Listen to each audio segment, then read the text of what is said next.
결혼, 육아, 아이들, 남편, 시댁까지 불만은 누구나 있고 주변에서 욕하는 사람들은 찾아보는 게 어렵지도 않습니다. 하지만 저는 이제까지 그게 다 제 얼굴에 침 뱉는다고 생각했어요. 결국 무슨 이야기를 어떻게 시작하든 본인의 책임이 하나도 없나? 하는 의문을 가진 사람이었으니까 말이죠. 이런 저를 다른 사람들은 가식적이다, 답답하다고 했지만 전 그래도 참았습니다. 그게 옳다고 생각했으면 끝까지 그러고 싶었으니까요. 그런데 그랬던 제가 오늘만큼은 시원하게 제 얼굴에 침뱉으러 나왔습니다. 얼굴에 침범벅이 되더라도 딱 한 번은 가슴을 짓누르고 있는 서러움을 쏟아내야 할 것 같거든요.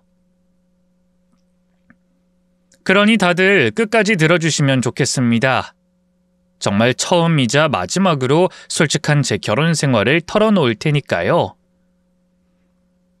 일단 저희 시어머니의 자랑은 자식들이었습니다. 2남 3녀라는 적지 않은 수의 자식들을 두고 있죠. 위에 딸들은 일찍 시집을 보내서 출가했고 두 아들만 내내 끼고 사셨어요. 그중 첫째 아들이 바로 저희 남편입니다. 그러니까 저와 제 남편, 시어머니, 도련님 이렇게 총 4식구가 함께 살고 있었던 거고요. 시어머니의 많은 자식들 중에 가장 성공했다고 생각하는 건 막내 도련님이었습니다. 7급 공무원으로 시어머니가 유일하게 학벌과 직업을 내세우는 자식이었죠. 하지만 나머지는 고만고만했습니다. 제 남편의 경우에도 고졸이었고 시누이들도 한 명만 빼고는 대학을 나오지 못했으니까요. 그런데 왜 그게 자랑이었냐면 이유는 이랬습니다. 이번에 애들이 용돈은 얼마나 줬는지 아니? 무려 400만 원이야, 400. 아, 네, 참 좋으시겠어요. 그래, 당연히 좋지. 아마 이 나이에 이렇게 편안하게 사는 건 나밖에 없을 거다. 그러니까 자식 잘 낳아서 시집만 잘 보내도 이렇게 노후가 편안한 거야. 멍청하게 하나 잘 키워서 법관 만들고 의사 만들어서 뭐 했어? 겨우 하나 낳았으니 결혼하고 수틀리면 나 몰라라 등 돌리면 끝 아니니? 안 그래? 많이 낳고 그 중에 하나라도 잘 되면 장땡인데 그런 간단한 이치를 못 깨달아. 요즘 인간들 하나 둘 낳는 거 보면 속이 터진다니까. 당장 코앞에 돈 들어갈 걱정 말고 좀 더 멀리 봐야 되는데 멍청해서는 하나의 목숨을 거는 거지. 아유. 근데 요즘은 다들 하나 키우는 것도 버거운 세대잖아요. 물가도 집값도 교육비도 크고요. 나는 뭐 돈 펑펑 써서 키웠어? 어차피 잘 자랄 것들은 싹 트는 속도부터가 달라. 비실비실 처음부터 늦게 싹 나는 것들은 다 자라서도 쓸모가 없고 공부머리 있는 놈은 공부시키고 장사머리 있는 놈은 장사시키면 되는 거지. 없는 능력 있는 능력 다 끌어서 영어 시키고 중국어 시키고 백날 해봐라. 안 될 것들은 100년을 해도 안 된다 이 말이지. 너도 명심해. 많이 나오면 당장은 손해라도 결국엔 이득이야. 알았니? 네, 명심하겠습니다. 제가 어색하게 웃자 시어머니는 픽하고 저를 비웃었죠. 왜? 늙어서 이런 게 자랑인 게 꼽니? 애 많이 싸질러 놓은 게 우스워? 아니에요. 제가 왜 그런 생각을 해요. 지금 비웃어도 나중엔 부러워서 울지. 내가 지금 이렇게 사는 건 애들한테 그만큼 잘했기 때문이야. 그 가난한 형편에 우리 딸들 꿀리지 않게 시집 보냈고 우리 막내는 아르바이트 한 번 한 적 없이 공부만 시켰어. 대학 등록금? 걔는 그게 얼마인지도 모를 거다. 홀몸으로 애들 이렇게 키운 사람이 어디 있어? 아니니? 그래서 얘들이 지금도 내 말이면 바들바들 떠는 거고 내가 고생해서 지들 시집 보내고 키운 걸 누구보다 잘 아니까. 저도 그 부분은 대단하다고 생각은 했습니다. 시아버님이 돌아가시고 혼자서 5 아이를 키웠다는 건 누구라도 존경할 만했으니까요. 실제로 시누이 셋도 시어머니의 말 한마디에 바짝 엎드렸습니다. 당연히 제 남편과 도련님도 그랬고요. 어려운 형편에도 돈을 대고 자신들을 홀로 키워준 것에 대한 감사함이 있었죠. 해서 어머님 생신 혹은 명절이나 특별한 날은 마치 잔치를 여는 것과 다름이 없었어요. 생신에는 칠순회나 빌릴 만한 큰 홀을 대여하기도 하고 여행을 보내더라도 유럽 여행이 기본이었죠. 매달마다 드리는 용돈에 1년에 한 번 여행을 위해 시누이들과 남편, 도련님이 정기적으로 돈을 모으는 통장이 따로 있었을 정도였습니다.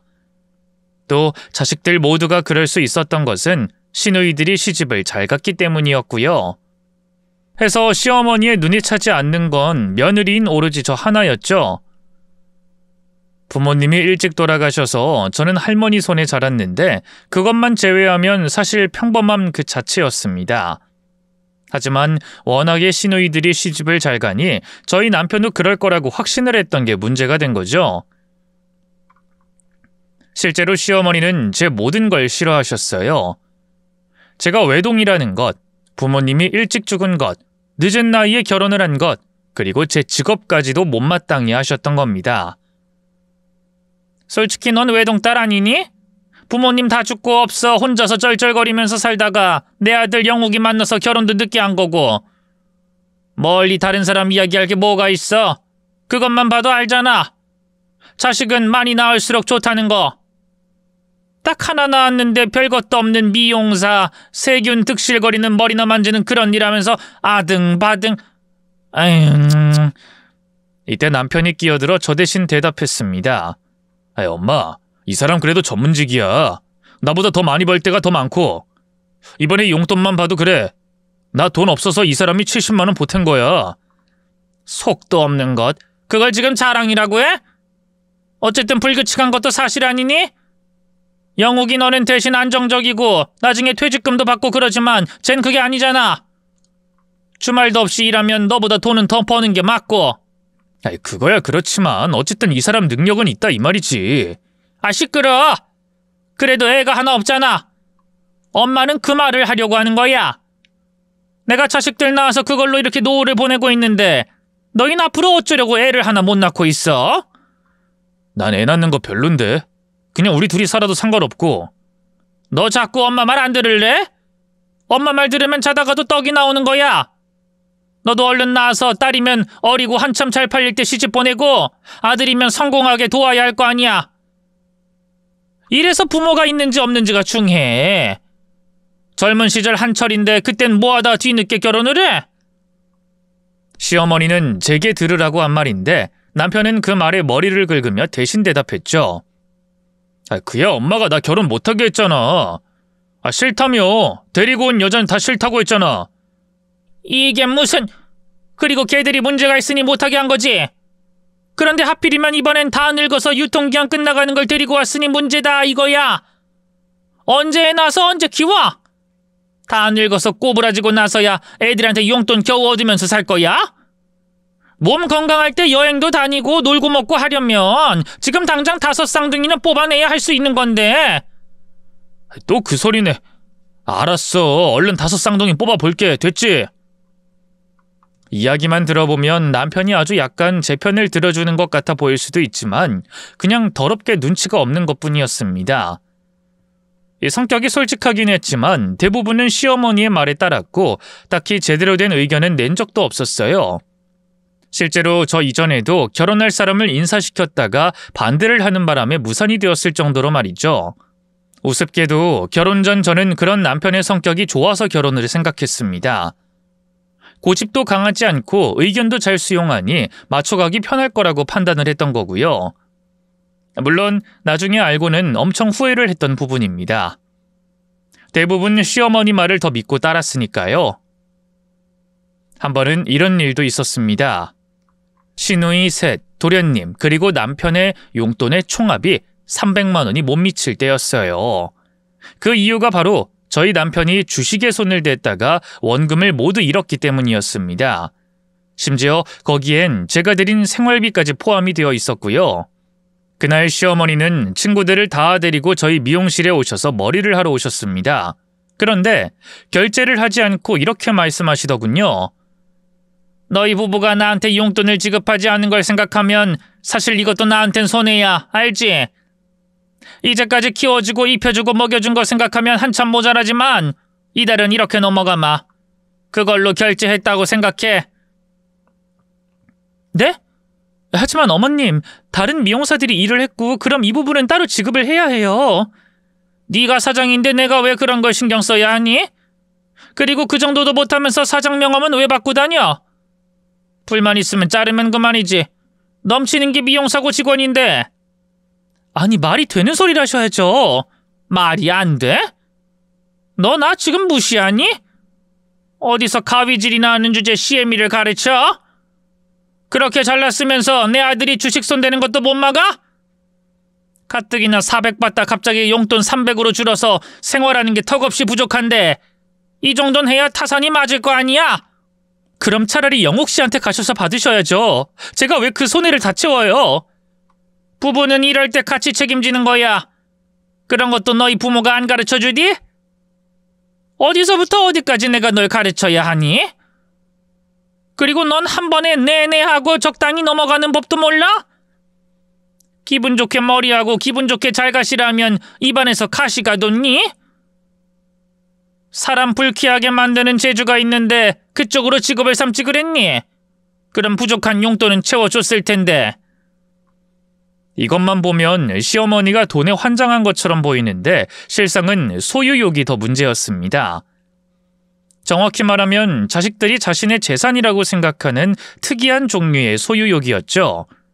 그걸 처음 알게 된 것은 결혼하고 신혼여행을 갔을 때였습니다. 도착해서 짐을 풀고 있는데 시어머니에게 연락이 왔고 사고가 났다면서 저희를 다시 불러들였죠. 정신없이 다시 항공편을 알아봐서 집으로 들어왔더니 단순한 몸살 감기에 걸렸다는 걸 알게 된 겁니다. 남편이 시어머니 약을 사러 나갔을 때 제게 이렇게 말씀하시더군요. 우리 아들이 이렇다니까. 그깟 신혼여행보다 애미가 더 중요한 거지. 내가 자식 농사 하나는 기깔나게 잘했어. 부럽지? 근데 너 표정이 왜 그래? 신혼여행 빨리 접고 와서 서운하니? 네? 아니요. 당연히 와야죠. 몸 안 좋으신데. 말은 그렇게 해도 서운하겠지. 나도 다 알아. 근데 어쩌겠니? 내가 내 자식들을 이렇게 키운걸. 애들은 나를 신주단지 모시듯이 모시거든. 너도 이 집에 시집 왔으니 알아야 할 건 알아야겠지. 아무리 내 아들 옆을 끼고 있어도 내 아들은 내 소유라는 걸. 그때 그 비릿한 미소와 말투, 전 그때 확실히 알게 됐죠. 그건 일종의 경고이자 힘자랑이라는 걸 말입니다. 결혼을 잘못했다는 건 그때부터 깨달았어요. 우유부단한 남편의 소유욕 심한 시어머니의 조합은 끔찍한 결과를 낳을 게 뻔했으니까 말이죠. 그나마 다행인 것은 남편도 그걸 알고는 있었다는 겁니다. 심지어 시어머니가 소유욕이 커진 이유까지도 이야기해줬죠. 엄마가 처음부터 저러진 않았어. 예전엔 집이 힘들어서 자식들 꼴보기 싫다고 했고 쌀이나 축내는 쌀벌레 취급을 했다고 해야 하나? 뭐 어쨌든 그랬었지. 그래? 그럼 왜 저렇게 바뀌신 거야? 혹시 도련님? 도련님이 공무원이라서? 에이, 걔는 그때 어렸지. 시작은 큰 누나였고. 내가 23? 아마 그랬을 거야. 갑자기 누나가 혼전 임신으로 결혼을 하겠다고 한 거지. 당연히 엄마는 그때 난리도 아니었어. 쪽팔린다고 머리까지 깎여서 내쫓았으니까. 근데 남자 쪽 집안이 좀 사는 집이었던 거야. 그 뒤로 작은 누나 시집 잘 가고 여동생은 엄마가 선보기해서 결혼시켰고. 그래? 그럼 그때부터? 그렇지. 용돈 받기 시작하고 엄마가 생활이 좀 피니까 불똥이 나랑 막내한테 튄 거야. 누나들도 시집 잘 갔으니 우린 더 좋은 곳에 가야 한다. 뭐 대충 그래. 덕분에 결혼하려고 누굴 만나면 바로 까고 싫다고 반대하고. 최악이었지. 당신은 불쾌하지 않아? 도련님이랑 비교하고 매번 뭐라고 하시잖아. 불쾌할 건 뭐가 있어. 다들 그렇게 사는 거지. 우리 엄마 혼자서 자식 그렇게 키우기 쉬웠겠어? 우리 누나들 동생들도 아니까 엄마 성격 다 맞춰주는 거고. 그리고 엄마 기대에 내가 부합 못한 걸 어쩌겠어. 동생이라도 잘 됐으니 인정하고 넘어가는 거지. 이 말을 풀어 설명하면 우연히 시집을 잘 간 딸 덕분에 생활이 피었고 그게 돈이 된다는 걸 알고부터 시어머니가 이상한 소유욕을 보이고 있다는 거였습니다. 이미 출가한 딸들에게는 용돈을 받는 걸로 끝이었지만 남은 두 아들에게 용돈 외에 바라는 건 더 많았을 거고요. 즉, 좋은 집안, 높은 학벌과 능력까지 고려했던 거죠. 문제는 제 남편이 너무 평범했기에 목표를 이루지 못하고 저를 며느리로 들였던 거였습니다. 하지만 막내 도련님은 7급 공무원이니 더 높게 목표를 잡고 제대로 한몫 챙기려고 했던 거고요. 그래서인지 제가 결혼하고 도련님이 2번이나 여자를 데리고 왔는데 모두 결사반대하고 나섰던 겁니다. 속상해. 영준이 저건 어디서 저런 걸 찾아와서는 며느리라고 데리고 와? 저번에도 어디 평범한 회사 다니는 쭉정이를 끌고 와서 결혼하겠다고 드밀더니. 그래도 그때 저번에 왔던 아가씨 참하고 예쁘던데요. 참하긴 뭘 참해. 다 뜯어 고쳐서 애미애비도 못 알아보는 게 뭐가 예뻐? 하나같이 양심이 없어도 너무 없잖아. 지 주제도 모르고 어디서 인사를 해? 감히 누구더러 어머니래. 시간 강사 나부랭이 주제에 언감생심 우리 7급 공무원인 아들 옆자리를 넘봐? 기가 차서. 그래도 강사라는 직업이 나쁘진 않다고 생각해요. 나중에 정식으로 채용되면 나중에 어딨어? 애 낳고 그러다 보면 흐지부지 될 거고 별것 없는 그냥 가정주부나 되겠지. 그럼 내 아들 월급이나 빼먹는 기생충 짓거리 할 거고. 친정에 가족 수도 많던데 거기로 돈이라도 빼돌리면 미쳤니? 내가 눈을 뽑으면 뽑았지 그 꼴은 절대로 못 봐. 그렇게 좋으면 너나 나중에 네 자식한테 그런 애들 엮어줘라. 난 안 말릴 테니. 도련님이 저렇게 좋다고 하는데 그리고 도련님 나이도 이제 많잖아요. 나이가 왜 많아? 남자 나이 40이면 한창이지. 어차피 여자만 어리면 되는 거야. 난 적어도 우리 막내는 제대로 된 곳에 장가 보낼 거야. 적어도 사자 직업은 달고 있는 그런 여자한테 보낼 거야. 물론 거기에는 강사, 미용사, 안경사는 절대 포함되면 안 될 거고. 아, 네. 왜? 불쾌하니? 하지만 너도 이제 자식 낳아서 알 거 아니니? 지금이야 좀 안 좋게 들릴지 몰라도 너도 나중에 나랑 다를 거 하나 없이 생각할 거야. 우리 영옥이도 직업만 좀만 더 좋았어도 너랑은 이어지지도 않았을걸? 그러니 남은 영진이라도 제대로 보낼 거다. 시어머니는 저와 남편의 결혼을 실패라고 생각하는 듯 했습니다. 그래서 어떻게든 그 손해를 받아내려고 하셨고요. 실제로 용돈 외에도 아침이면 저는 시어머니 머리를 해줘야 했고 어떨 때는 화장까지 해달라고 하셨습니다. 제가 아침에 지각을 하든 말든 그런 건 아예 신경도 쓰지 않으셨죠. 심지어 제가 첫 아이를 임신하고 만삭이 된 상태에서도 염색을 해달라고 하시더군요. 물론 그때 저는 최대한 좋게 말씀드리고 거절을 하려고 했었습니다. 어머님, 이 용액이 너무 독해서 좀 걱정이 되는데 당분간만이라도 염색이나 파마는 차라리 저희 가게로 오셔서 다른 분에게 받는 건 어떠세요? 지금 꼴랑 하나 임신했다고 유세했더니? 나는 너 나이에 이미 넷을 낳았어. 근데 뭘 조심해? 하여튼 요즘 것들은 다들 작은 거에도 파르르 유난을 그렇게나 떨더라. 그리고 내가 이런 관리라도 안 받으면 널 왜 들여 며느리 삼았겠니? 이 정도는 당연히 해야지. 그래도 이런 부분은 배려해 주실 수 없을까요? 약품이 몸에 안 좋아요. 배려? 내가 왜? 그럼 난 손해를 보는 건데. 코앞에 달거리에 미용실 두고 내가 왜 미용실까지 직접 나가서 받아야 해? 그냥 집에서 편안하게 받으면 그만인데. 내가 기계로 파마를 해달라고 했니? 머리를 붙여달라고 했니? 고작 머리카락 뭉치로 잡고 쓱쓱 칠하면 끝인 염색인데 넌 이 정도도 못해? 그럼 왜 결혼했니? 혼자서 남의 머리나 만지고 돈이나 벌면서 그렇게 살지. 외동이라서 이기적인 건지 부모한테 못 배운 건지. 그때 저는 아무 말도 안 하고 그냥 꼭 참고 넘겼습니다. 그나마 제가 버틸 수 있었던 것은 결혼 당시의 조건 때문이었어요. 딱 5년 후에 분가를 하기로 이미 다 이야기가 됐기 때문입니다. 바로 분가를 하지 못한 것은 남편이 저와 결혼하기 전까지 모든 월급을 시어머니에게 다 맡겼고 적금 만기 시점 때문에 그렇게 된 거였어요. 그리고 또 하나, 제가 임신을 하면서 남편이 이전과 많이 달라진 것도 버틸 수 있는 이유가 됐죠.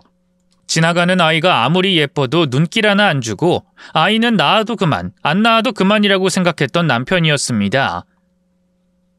시어머니가 애들을 많이 낳으라고 했을 때도 네네 하고 대답만 잘할 뿐 딱히 관심도 없었죠. 헌데 막상 딸이 태어나고는 완전 딸바보가 됐던 겁니다. 아빠가 우리 딸 주려고 장난감 사왔어. 보여? 이거 다 우리 딸 장난감이야. 아빠가 아주 장난감 가게를 탈탈 털어왔지요. 여보, 그거 아직 가지고 놀지도 못해. 문구에도 적혀 있잖아. 3세 이상 이용이라고. 아니, 장난감이 매일 바뀌고 시기 지나면 안 나오잖아. 이게 인지 발달하는데 그렇게 좋다고 하더라고. 유해 성분도 없고 완전 좋대. 나중에 없으면 아예 구입도 못할 거고. 그럼 우리 딸은 이걸 못 가지고 노니까 얼른 사왔지. 참 유난이네. 근데 여보, 이건 정말 노파심에서 하는 말인데 혹시 어머님처럼 우리 딸 시집 잘 보내서 노후 잘 보낸다 이런 생각은 하는 거 아니지? 아이, 미쳤어. 그건 아니지. 선 넘은 생각이야. 내 노후를 왜 우리 딸한테 부담을 시켜? 요즘 세상에 그런 짓 하면 오히려 자식들이랑 사이만 안 좋아져. 오히려 내 딸 노후도 내가 책임지겠다는 각오로 일해서 돈 벌어야지. 태어나게 했으면 책임지는 게 부모잖아. 저는 남편의 말에 놀라서 되물었죠. 어쩐 일이야? 어머님이 그런 말하면 가만히 있었잖아. 그땐 모르니까 그랬지. 하지만 난 그렇게는 안 키울 거야. 내 딸이 원하는 거 다 들어줄 거고 시집도 일찍 안 보낼 거야. 많이 만나보고 고르는 눈을 높이게 할 거고 우리 누나들처럼 대충 아무렇게나 좋은 집에 가는 것도 싫어. 우리 딸 행복이 우선이지. 실은 이전에 남편은 입장 바꿔 생각해봐 라는 말을 이해하지 못했어요. 그래서 공감도 못하고 눈치 없고 우유부단해 보이는 게 컸죠. 자신의 상황이 아니면 이해를 하려고 하지 않았고 때문에 툭툭 필터 없이 아무 말이나 내뱉기도 했던 겁니다. 그런데 막상 자신이 부모가 되자 시어머니가 잘못하고 있는 게 보이기 시작했던 거예요. 거기에 눈치까지 없었으니 저는 천군만마를 얻은 기분이었습니다. 그날도 어김없이 시어머니가 제게 염색을 하라고 시켰는데 출산하고 겨우 2달이 지났을 때였죠. 모유 수유를 하는 와중에 요구를 하셨던 거고요. 그때 남편은 거실에 진동하는 냄새를 맡고 시어머니에게 한 소리 했습니다. 아니, 엄마 도대체 왜 그래? 이 사람 모유 수유하는 거 뻔히 알면서 집에서 이 짓을 왜 하냐고? 이제까지 별말 없다가 왜 난리야? 내가 그 정도 요구도 못해? 나 너 낳아주고 길러주고 그러느라 머리카락이 하얗게 된 건데 이 정도는 자식이면 응당. 내가 낳아달라 그랬어? 응당은 무슨. 우리 애가 이 안 좋은 공기 다 마실 거 아니야. 모유 수유하는 와이프 몸에도 그 독한 용액이 들어갈 거고. 아, 장갑 끼고 하는데 뭐가 들어가? 저런 싸구려 장갑이 뭘 막아줘? 못 막지. 그 가느다란 머리카락 속에도 침투하는 약인데 장갑 하나를 못 들겠어? 철로 된 장갑을 껴도 못 막는 건 당연한 거야. 그리고 공기는 어쩔 건데? 이러다 내 딸 호흡기에 문제 생기면 엄마가 책임질 거야? 애초에 늙은 건 자연스러운 건데 매일 아침마다 이게 무슨 짓이야? 그리고 엄마는 날 낳았지 내 와이프를 낳은 게 아니잖아. 왜 와이프한테 머리를 해라 말아해? 미용실 가서 해. 미용실 널렸잖아. 그 말에 시어머니는 하얗게 질려서 말까지 더듬었죠. 너 지금 누구 앞에서 이 엄마한테 그런 말을 해? 누구 앞인 거 안 보여? 내 와이프, 딸 그 앞에서 말하잖아. 이게 뭐? 됐고 얼른 치워. 안 치우면 진짜 나 가만 안 있어. 저 눈치 없는 놈이 기어이. 맞아, 나 눈치 없어. 없어서 엄마가 뭘 원하는지 모르겠고 내 목적은 딱 하나야. 앞으로는 절대 집에서 머리 염색하지 마. 조금 더 젊어 보이겠다고 손녀한테 이런 짓 하는 거 할머니답지 않아. 할머니면 할머니답게 굴어. 할머니? 내가 어디 봐서 할머니야? 손녀가 있는데 그럼 엄마가 할머니지 뭐야? 설마 이런 명칭을 몰라서 나한테 묻는 거야? 저 망할 놈. 아이고, 내가 저걸 낳고 미역국을 꾸역꾸역 먹었지. 내 탓이야, 내 탓! 왜 꾸역꾸역 먹어? 꼭꼭 씹어먹지! 전 이걸 듣고 웃음이 삐져나오는 걸 겨우 진정시켜야 했죠. 어찌나 속이 후련한지 체증이 다 가시는 그런 기분이었다고 해야 할까요? 눈치가 없으니 시어머니가 그 뒤에 뭐라고 해도 듣지도 않았습니다. 마치 줄이 연결되어 움직이던 마리오네트 인형에 생명력이 생긴 것 같았죠. 덕분에 그 이후로는 집에서 염색을 하는 일은 완전히 사라졌습니다. 하지만 그걸 그냥 넘어갈 시어머니가 아니었죠. 소유욕을 과신하던 시어머니는 남편이 뜻대로 움직이지 않자 일부러 저를 더 괴롭히시더군요. 그러다가 마침내 넘지 말아야 할 선을 넘고야 말았죠. 너 전부터 걸고 있는 그 목걸이 뭐니? 그리고 그 반지는 또 뭐고? 그거 나 다오. 네? 그건 좀 곤란한데요. 곤란이 어딨어? 그리고 너 나이에 옷가락지가 어울리길 해?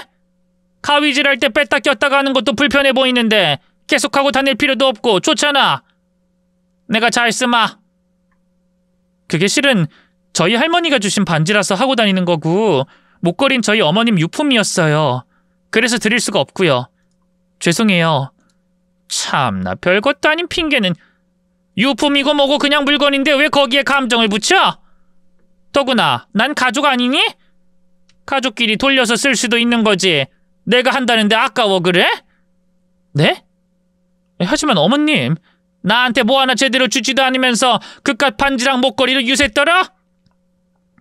내가 못 먹고 고생하면서 키운 내 아들은 잘도 가져갔으면서. 어머님, 그래도 이건 억지 부리시는 거잖아요. 억지? 우리 집이 지금은 이렇지만 예전엔 아주 잘 나가는 대감집이었어. 너도 사극 봐서 알 거 아니니? 마당 쓰는 노비, 청소하는 노비, 뒷간 치우는 노비도 있는 그런 곳 말이야. 그땐 노비도 재산이었어. 노비가 소유한 건 다 내 소유기도 하다는 말이지. 노비가 애를 낳아도 내 것이고 노비가 재산을 불려도 주인 때 거야. 그게 무슨 말씀인지. 내 아들한테 시집을 왔으면 너한테 주어진 물건도 없다는 뜻이야.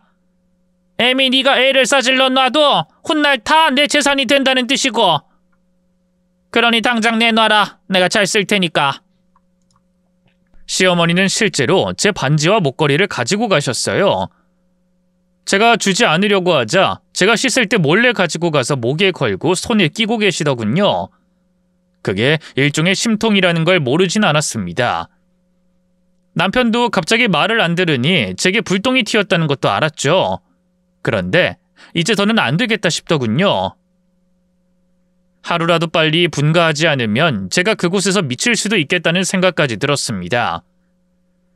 다른 건 몰라도 제 딸을 노비에 비유했다는 것도 너무 소름 끼쳤고 그런 생각을 가감없이 말하는 것도 끔찍했죠. 그래서 저는 그때부터 이혼 아니면 분가라는 생각으로 살았어요. 남은 시간은 고작 6개월이었고 그 시간 안에 건드리면 제대로 터뜨릴 각오까지 하고 있었습니다. 헌데 마침 딱 그 시점에 막내 도련님이 여자를 소개하겠다고 했죠. 다행히 시어머니 기분은 전과 달리 좋았습니다. 인사하러 온다는 네 예비동서 직업이 뭔지 아니? 직업이 좋아요? 그래, 수의사란다. 동물 치료하는 그 수의사. 드디어 올 막내 아들이 일을 제대로 치는구나. 이제 비슷한 수준을 물어온 거야.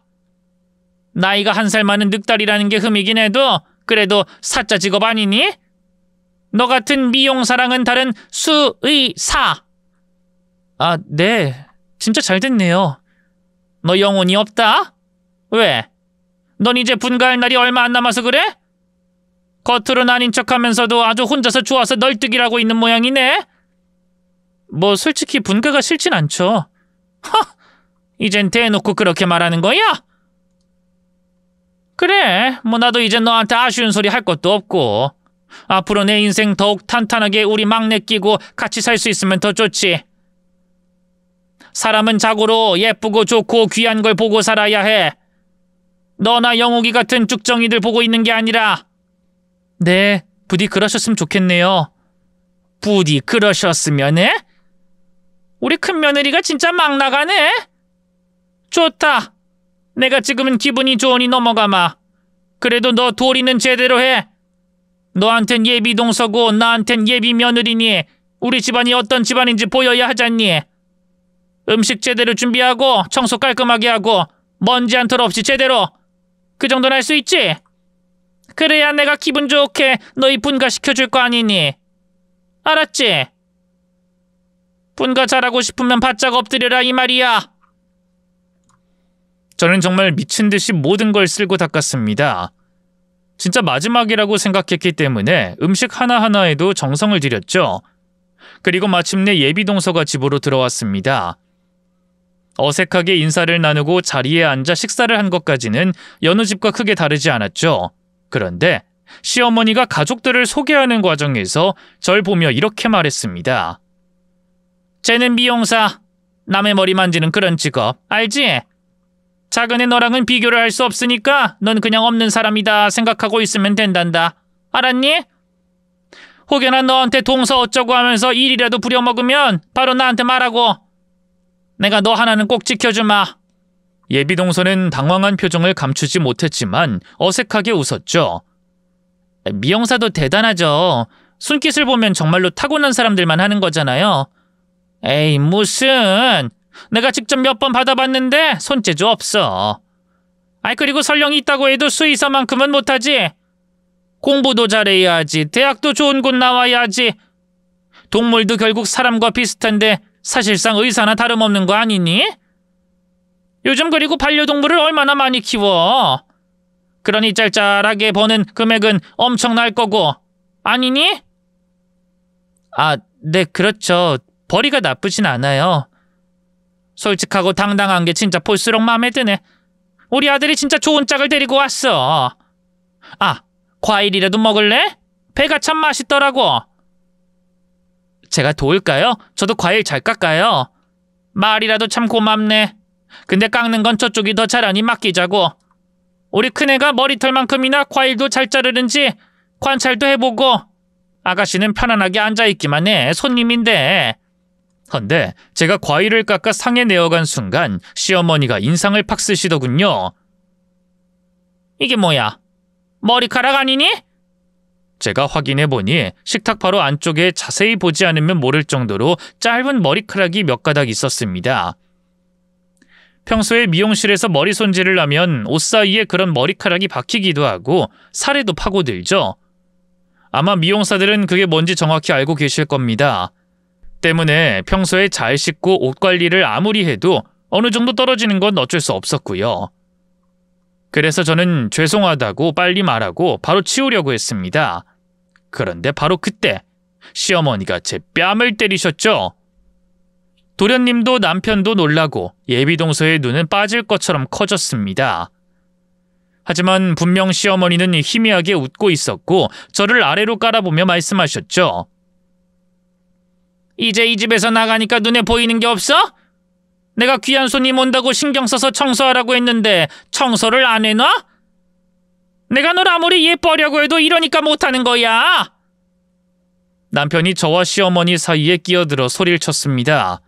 엄마, 지금 이게 무슨 짓이야? 왜 사람을 때려? 다 이유가 있지. 오죽하면 그랬겠니? 이제 분가한다고 난 사람 취급도 안 하고 무시하고 건성건성이라고. 정신이 딴 데 박혀서 돌아올 생각을 안 하니 내가 이러는 거지. 내가 분명히 말했어. 분가는 이 일 잘 끝나면 그때 해주겠다고. 근데 이 꼴을 봐라. 더럽고 추접하게 누구 머리카락인지도 모르는 걸 우리 집에 여기저기 뿌려놓고 다니는 꼴을.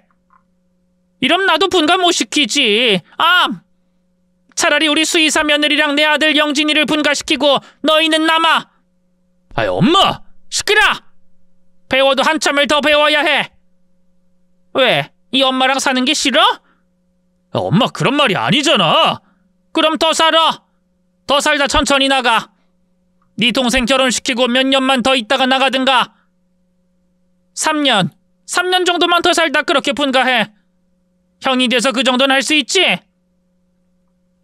그 말을 듣는데 너무 어이가 없어서 웃음이 나오더군요. 별것도 아닌 이유를 들어 분가를 막는 걸 보니 답이 나왔죠. 시어머니는 애초에 저희를 분가시킬 계획이 없었던 겁니다. 5년이란 시간 제약을 걸어놓고 곁에 잡아두는 게 목적이었던 거예요. 물론 초반에는 적당한 며느리 있으면 저희를 분가시키고 막내 도련님 내외와 함께 살 생각이었을 수도 있죠. 하지만 막상 조건 좋은 며느리가 들어오니 시집살이 시키다가 놓치기 싫었던 것도 있었을 겁니다. 아님 이야기 몇 마디 해보니 저처럼 부려먹지 못한다는 것에 마음이 바뀐 거겠죠. 곁에 두고 부려먹고 이용하고 써먹는 것에는 저와 남편이 편했을 테니까요. 하지만 앞서 말했듯이 저는 이혼 아니면 분가를 생각했고 바로 그 자리에서 터졌죠. 예비동서, 아니지. 난 이혼할 거니까 현정씨라고 부를게. 이 집에 들어오지 마.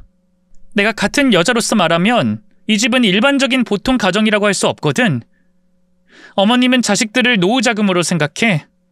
그리고 며느리가 애를 낳잖아? 그럼 집에 노비수가 늘었다고 생각하시는 분이야. 딸 자식은 팔고 아들들은 성공시켜서 본인 부양하게 만들겠다는 꿈도 있지. 너 조용히 못해? 어디서 함부로 입을 놀려? 어머님, 제 말 못 들었어요? 이혼한다고 했잖아요. 그러니까 나한테 함부로 하는 것도 그만두시고 명령하지 마세요. 이렇게 때린 거 고소는 안 할 테니 당장 돌려줘요. 제가 노비라고 노비의 재산은 주인 몫이라면서 가지고 간 제 어머니랑 할머니 유품 당장 돌려줘요, 당장! 고소? 너 미쳤니? 그럼 내 딸한테 노비라고 하고 나를 노비 취급하는데 어떤 여자가 맨정신으로 여기 있어요? 그런 말만 내내 듣고 있는데 안 미치고 제대로 살 수가 있겠냐고요? 잘난 당신 아들 반품할 테니까 데리고 계시면서 지지고 볶든 아프다고 뒤로 넘어가든 마음대로 하세요. 내놔요. 우리 엄마가 나한테 준 거고 내 할머니가 나한테 물려준 거니까 달라고요. 저는 그 말과 동시에 시어머니 목에서 목걸이를 뺐고 그 다음에 반지를 빼려고 했습니다. 시어머니는 당연히 안 주려고 주먹까지 쥐었는데 남편이 그런 시어머니의 어깨를 잡고 물었죠. 엄마, 노비라니? 그게 무슨 말이야? 지금 내 딸한테 노비라고 한 거야? 그냥 저것이 하도 얄미워서 그냥 한번 장난으로 농담으로 그랬지. 내가 그런 말을 왜 진지하게 하겠니? 저게 곡해를 한 게지. 그냥 한 번? 엄마 지금 누구한테 노비래? 그럼 나도 노비야? 엄마한텐 자식들이 노비였어? 우리 결혼시켜서 재산 불리는 그런 느낌이었던 거야? 말이 그렇다는 거지. 그걸 왜 진심으로 받아? 기가 차서. 그럼 난 그런 비유도 못해? 비유도 비유 나름이지. 그럼 이 사람 할머니랑 어머님 유품은 왜 가져가? 그건 그러니까 그 엄마는 이런 거 하나 없이 불쌍하게 살았잖니. 잠깐 껴보겠다고 했던 거야. 쟤도 줘놓고 저러는 거고. 저거 정신병 있나 보다. 아주 사람을 이렇게 쓰레기로 몰고 간다. 이게 다 너랑 나랑 사이가 좋아서 그래. 질투가 나서 그래. 이참에 잘 됐어. 이혼해. 이혼하고 싶다고 감히 시애미 앞에서 저런 미친 짓을 하는데 이혼해. 이혼? 내가 왜? 내 딸이 저기 있는데 내가 왜 이혼을 해? 뭐? 이 속 없는 놈, 지금 그게 중요해? 딸이야 또 결혼해서 낳으면 그만이지. 그건 우리 수아가 아니잖아. 그건 그냥 다른 애잖아. 엄마는 자식들이 언제라도 다른 애들로 교체가 되어도 될지 모르지만 난 아니야. 그럼 엄마는 어쩌고? 널 이렇게 키워준 엄마 말 안 들을 거야? 남편은 그 말에 잠깐 고민하는 듯 했습니다. 엄마 말 들어야지. 그래, 그래야 내 아들이지. 이혼해. 저런 거 치워버리자. 그럼 너도 네 동생처럼 좋은 아내, 능력 있고 돈 잘 버는 여자 얼마든지 만날 수 있어. 무슨 말이야? 내가 왜 이혼을 해? 분가할 거야. 엄마가 우리 분가시켜준다고 했잖아. 그래서 내 월급 다 가져간 거고. 엄마 말 듣겠다고 한 건 이혼이 아니라 분가라고. 너 그게 도대체 무슨 말이야? 그럼 나랑 안 살겠다고? 이런 막말하는 엄마랑 같이 못 살지. 우리 수아가 커서 나중에 엄마 하는 말 듣고 잘할 거 생각하면 소름 끼치고. 엄마가 생각하는 자식이라는 개념이 이젠 이해가 안 돼. 아들, 이 엄마를 버린다는 거야? 분가를 하겠다는 거야. 돈, 내가 맡긴 그 돈 줘. 집 구해서 나갈 거니까 지금 줘. 그걸 당장 어떻게 줘? 이혼하기 싫다고. 그니까 당장 줘. 만기 됐잖아. 그럼 달라고. 그게 사실은 엄마가 사정이 있어서.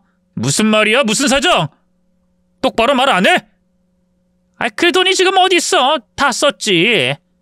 지금 뭐라고 했어? 그 돈을 어디에 써? 그 별것도 아닌 푼돈 나라고 넉넉하게 쓴 줄 알아?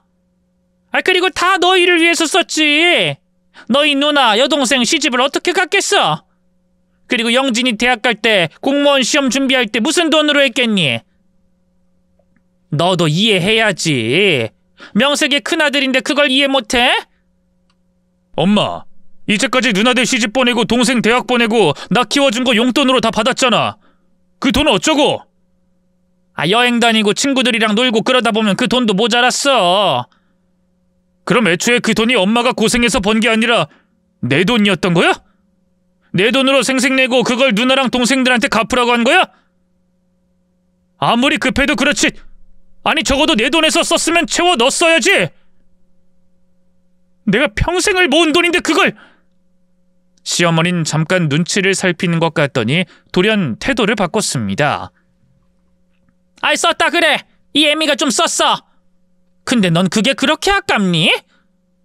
그래, 돈 앞에는 가족이고 뭐고 없다 이거지? 집안 꼴 잘 돌아간다.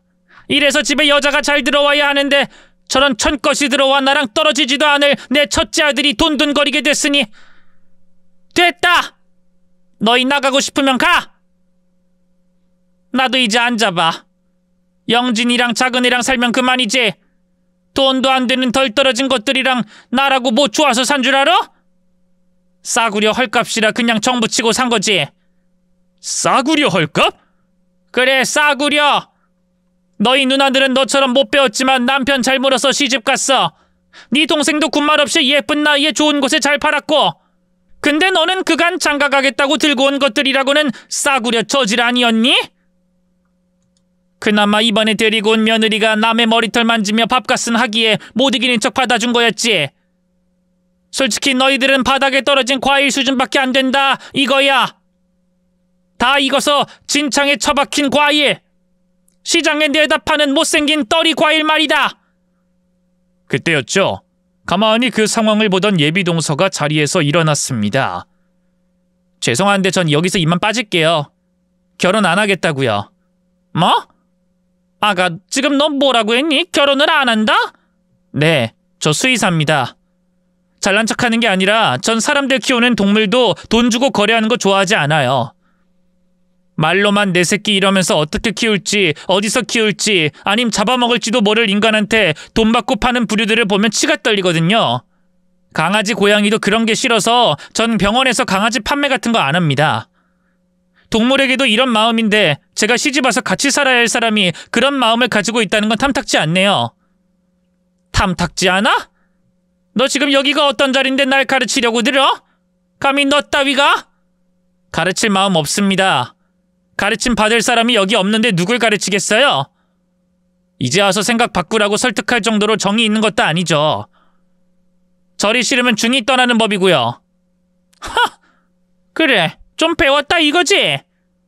너 수의사라고 내가 오냐오냐 해주니 콧대가 하늘 높은 줄 모르고 치솟은 쓴 거야. 그치? 근데 나도 아쉬울 거 없어. 내 아들 공무원이야. 7급. 더구나 너 우리 아들보다 1살이나 나이 많은 늑다리 아니니? 애도 못 낳을 그 나이까지 결혼 못한 게 뻔하지. 어디서 개새끼 돼지새끼 진찰하는 주제 생색이야. 내 딸 된 남편은 세무사의 변리사야 알아? 넌 명함도 못 내밀 정도로 잘 나간다고. 그러니 싫으면 말아. 간다고 내가 잡을 줄 알아? 오히려 잘 됐다. 가라 가. 내 아들만 있으면 난 상관없어. 이때 도련님이 시어머니를 말렸죠. 아이 엄마, 진짜 그렇게 막말할 거야? 도대체 왜 그래? 우리 영진이, 그래 엄마는 너만 있으면 된다. 다른 놈의 새끼들은 다 필요 없어. 쓸모없는 계집들은 남편 눈치 보고 용돈이나 타서 날 쥐어주고, 영욱이 저놈은 너한테 형 노릇도 못하는 병신 아니니? 어디서 듣도 보도 못한 구멍가게 같은 회사 다니면서 쥐꼬리 같은 월급 쪽에서 덜덜 떨면서 돈 주는 놈이야. 오로지 너만 나한테 자식이고 보배야. 내 아들, 우리 막내. 이참에 저것들 다 쫓아내고 우리 새 출발하자. 다른 집으로 이사가서 살자고. 시어머니는 도련님의 손을 잡으며 말했고 이내 도련님은 그 손을 뿌리치며 대답했습니다. 싫어. 나 엄마랑 둘이 살기 싫다고. 영진아, 그게 무슨 소리야? 둘이 왜 살기 싫어? 난 처음엔 엄마가 이러는 거 가난하고 힘들게 살아서 그렇다고 받아들였어. 남들 다 하는 거 못하고 다들 가는 여행 한번 못 가서 엄마가 돈 욕심, 자식 욕심, 며느리, 사위 욕심 부린다고 그렇게 이해했다고. 하지만 엄마, 형이랑 형수한테 이러면 안 되는 거잖아. 난 그렇다 쳐도 두 사람한테는 이러면 안 되지. 이걸 보고도 누가 엄마랑 살고 싶겠어? 도대체 그게 무슨 소리야? 엄마가 뭘 어떻게 했다고? 적어도 엄마한테 잘한 사람들한테는 이러면 안 되는 거잖아. 쟤들이 뭘 잘해? 형은 작은 용돈 쪼개가면서도 엄마 용돈은 무조건 챙겨주려고 했고, 형수님은 엄마 머리 아침 저녁으로 관리해주고 수아 임신하고 만삭일 때도 엄마를 가장 먼저 챙겼어. 그런데도 엄마는 매번 불평불만만 가득 늘어났지. 이런 걸 보고 어느 누가 엄마한테 잘해야 할 필요성을 느끼겠어? 그리고 어떤 여자가 이 집에서 시집살이를 하겠냐고. 결국 엄마한텐 나도 직업 좋은 노비 아니야? 내 자식들도 내 와이프도 그렇게 될 거 아니냐고. 넌 달라, 영진아. 넌 적어도 나한테 이러면 안 되는 거잖아. 그러니까 이제까지 내 공부 지원해 준 것도 학원비 내준 것도 결국 다 형이었잖아. 누나들도 마찬가지였을 거고. 이럼 내가 엄마한테 왜 잘해야 해? 형한테 잘해야 맞는 거 아니야? 아, 그게 무슨 말도 안 돼 개소리야. 내가 했어, 내가. 저거 키워서 정당하게 받아낸 거라고. 도련님은 어이가 없는지 허탈하게 웃었습니다. 엄마는 진짜로 자식을 재산으로 느끼는 게 맞구나. 설마, 그래도 설마 했는데 진짜 노비로 생각하는 게 맞았어. 됐다. 이제 더 들을 필요도 없어. 앞으로 나 이 집에 안 들어와. 그리고 이 사람이랑 결혼할 거야. 엄마랑 인연 끊더라도 상관없어. 미쳤어? 저년이 먼저 싫다고 나간 자리야. 그리고 이 엄마도 이렇게 안 된다고 하잖아. 나 내년이면 42살이야. 더는 내 인생 방해하지 마. 엄마, 나도 숨 좀 쉬자, 어? 도련님은 그 말을 끝으로 예비동서의 손을 잡고 집 밖으로 나갔습니다. 시어머니는 그걸 보자마자 오열하기 시작했고 모든 책임을 저에게 돌렸죠. 전망할 게 결국 우리 집에 해를 끼쳤어. 아주 작정을 하고 내 아들 파혼시키려고 한 거라고. 전현이 미용사니까 동서가 수의사라는 걸 질투해서 일부러 저런 거야.